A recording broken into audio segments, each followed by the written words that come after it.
ठीक है, उपाय हुआ। पर आज जो है मैं इस पे बोल दूंगा, हिंदी पर, इस पे थोड़ा सा ही प्रवचन, एक गाना सुना दूंगा। हिंदी भाषा जो है, स्वामी जी ने जो बताया आपने कि स्वामी जी गुजरात के थे और गुजराती भाषा का ज़्यादा वो करते थे, लेकिन स्वामी जी ने जब देखा एक सूत्र में बांधने वाली भाषा जो हिंदी है, और हिंदी ही सारे देश को एक सूत्र में बांध सकती है, इसलिए उसी का प्रचार का, उसी में ग्रंथ लिखे पे स्वामी जी ने सारे सत्यार्थ प्रकाश, ऋग्वेदादि, भाष्य, भूमिका आदि सभी। और हिंदी के बारे में बताया गया है, एक थोड़ा सा सुनाऊं, थोड़ा मंजोरंजन हो जाएगा। सकल भाषाओं में हिंदी उत्तम भाषा, जैसा लिख लो वैसा पढ़ लो और नहीं कुछ झांसा। सकल भाषाओं में उत्तम हिंदी भाषा, HARDWAR अंग्रेजी में लिखा जाता तो भी हरड़वार। सकल भाषाओं में उत्तम हिंदी भाषा, सकल भाषाओं में उत्तम हिंदी भाषा। मुझे 10 मिनट मिले हैं, वो थोड़ा थोड़ा संक्षिप्त में बताऊंगा इन बारे में। तो दूसरा प्रश्न जो है सरदार भगत सिंह का। देखो, सबसे पहले स्वामी दयानंद जो थे, उन्होंने ये स्वतंत्रता की ज्योति जगाई थी सन 57 में। और उसके बाद जितने भी आर्य समाजी थे वे नास्तिक नहीं थे, आस्तिक थे। उन्होंने जो है स्वतंत्रता का बीड़ा उठाया था, स्वतंत्रता आंदोलन की नींव उन्होंने रखी थी। सरदार भगत सिंह और राम प्रसाद बिस्मिल काकोरी केस में एक का गोली लगी थी, कई मील भाग गया था वो। और जो उसने जो है अंग्रेज जो उसे फांसी लगी काकोरी केस में। काकोरी केस क्या था इसका बता, थोड़ा सा वर्णन कर दूं मैं आपको जानकारी दूं। ये ऐसा था, जब क्रांतिकारियों के पास पैसा नहीं था, अब भाई पैसा चाहिए आंदोलन के लिए, तो गाड़ी जाती वो लुटती थी उन्होंने। उसमें राम प्रसाद बिस्मिल और भगत सिंह, राजगुरु, सुखदेव, अशफाकुल्ला, ये कई जो है राजनीति वो थे। और वही से फांसी लगी किसे, राम प्रसाद बिस्मिल को। तो वो जो है अपनी इच्छा पूछते हैं ना बाद में, जब वो मृत्यु फांसी देते हैं, तो उसने कहा देखो जी, मुझे जो है मैं रोज़ हवन करता था, इसलिए आप मुझे हवन सामग्री वो दो, मैं हवन करूँगा। तो वो जज कहने लगा, उनको आप ये प्रार्थना करो कि हमारा यो राज सदा रहे। उनको मैं यो प्रार्थना करूँगा तुम्हारा राज अभी चला जाए, मैं जन्म लेकर फिर मारूँगा कहीं को। और ये जो भगत सिंह था, ये वायसराय की जो है उस पर बम पड़ता, लेकिन वो अंग्रेज बड़ा चालाक था, उसने जो है कार बदल दी थी डॉक्टर की, उस पर कार पर वो बम पड़ा था। तो ये जानकारी स्वाध्याय से होती है। ये इसमें जो वाकई में आर्य समाज जो है, जब ये देश आज़ाद हुआ फिर ये आर्य समाज पीछे हट गए, इसलिए हमारा सब मामला खराब हो चुका है। सारी हल वेद से ही हो सकती है। आर्य वैदिक संस्कृति का पूर्ण पालन करता है आर्य समाजी। क्यों? आर्य समाज वेदकार और स्वामी दयानंद का स्मारक है, इसमें जो है सत्य बात है। और सब जो है सब ग्रंथ जो है ऋषियों को छोड़ कर सब उल्टे मजहब हैं जिनकी आज जो चल रही। देखो, अब एक बात बताऊं, थोड़ी सी बात सुनाऊंगा।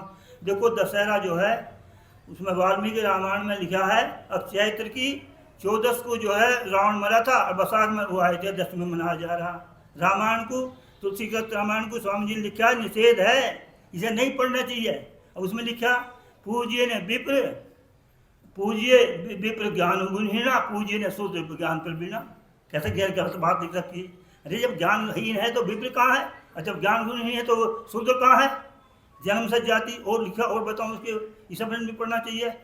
उसमें लिखा और क्या लिखा है उसमें बोला, ईश्वर अंश जीव अलनासी। कितना गलत लिख दिया। ईश्वर का अंश नहीं है, जीव अलग सत्ता है, ईश्वर अलग सत्ता है। अगर अंश होता तो ईश्वर ही होता, फिर जीव क्यों होता, और फिर उसके गुण वही होता बस सारे में। ये सब गलत बात है, ये वेद के विरुद्ध है। रामायण को, इसे तुलसी का रामायण को नहीं पढ़ना चाहिए। ये ग्रंथ जो सत्यार्थ प्रकाश में लिखे हैं वही पढ़ने चाहिए। और मुझे एक खुशी हुई याद, दो कि नवयुग का है, नवयुग को जोड़ो भाई, नहीं तो देश गया गड्ढे में। मामला सब खराब हो चुका है। मूर्ति पूजा, अब देखो मैं अखबार में पढ़ा कई जगह वो हुई, ये जो गणेश की आसरा लिख ली, गणेश का आत्मी समझते ईश्वर के बारे में बड़ी भ्रांति है लोगों को। अरे ईश्वर तो सर्वव्यापक है, वो आकार नहीं है उसका, सीमा नहीं है उसकी, वो आँख नाक मुँह पोथा नहीं लिखता। वो उससे कहते हैं अरे जो ईश्वर ने लिख दिया, ईश्वर नहीं लिखता, पोथा नहीं लिखता। आदमी अपने कर्मों से, अपने पुरुषार्थ से भाग पलटता है। ये थोड़ी सी बात मैंने कही। अब थोड़ा सा एक छोटा सा भजन सुना कर और अपनी वाणी को विराम दूंगा, क्योंकि मुझे जो है ज़्यादा टाइम नहीं मिला और बताऊंगा।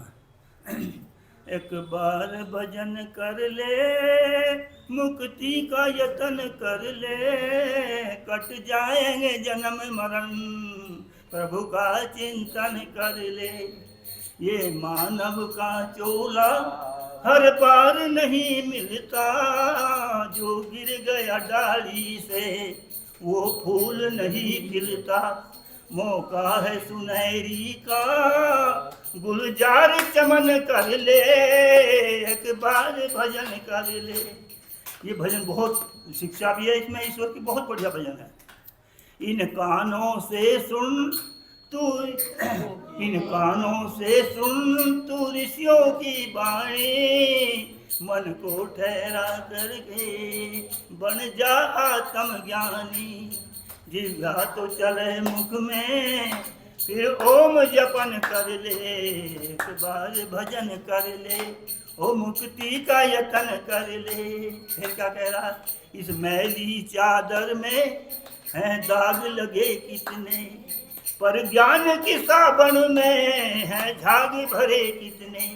धुल जाएंगे सब शाही, उजला तन मन कर ले। ये अगली कली में क्या कह रहा है, वेदों में गूंज रही, वेदों में गूंज रही मंत्रों की मधुर धुनिया। बलिदान के इस युग में तू गूंथ नहीं कड़ियाँ, अब तो प्रभु के आगे नीची गर्दन कर ले। और आखिरी कली में तो कलम तोड़ दिया कवि ने, बहुत बढ़िया लेख है, सुन ध्यान से सुनने की बात है। इस जन्म में ना संभला तो संभल ना पाएगा, भव सिंधु मैया को अब बीच डुबावेगा। बेचैन तू फिरता है, यही से मनन कर ले, एक बार भजन कर ले, ओ मुक्ति का यतन कर ले, कट जाएंगे जन्म मरण, प्रभु का चिंतन कर ले। मुझे एक बड़ी दुख है, अब यहाँ नवयुवक नहीं जुड़ रहे, इससे देश का बेड़ा गर्क होता जा रहा है। भगवान क्या होगा देश का आगे, ये बुढ़े तो सब चले जाएंगे अपने, यहाँ आर्य समाज का क्या होगा।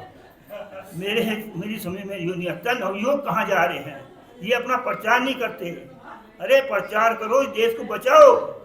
अब भैया और रह का मिनट मेरी इसमें है, मिनट खत्म होगी। अगले संडे को देंगे, हर संडे को 5-10 मिनट बोलिए, हर संडे को 5-10 मिनट बोलेंगे तो आपका भी संडे। अब तो समय तो होगी। हाँ, ठीक, ओम सम।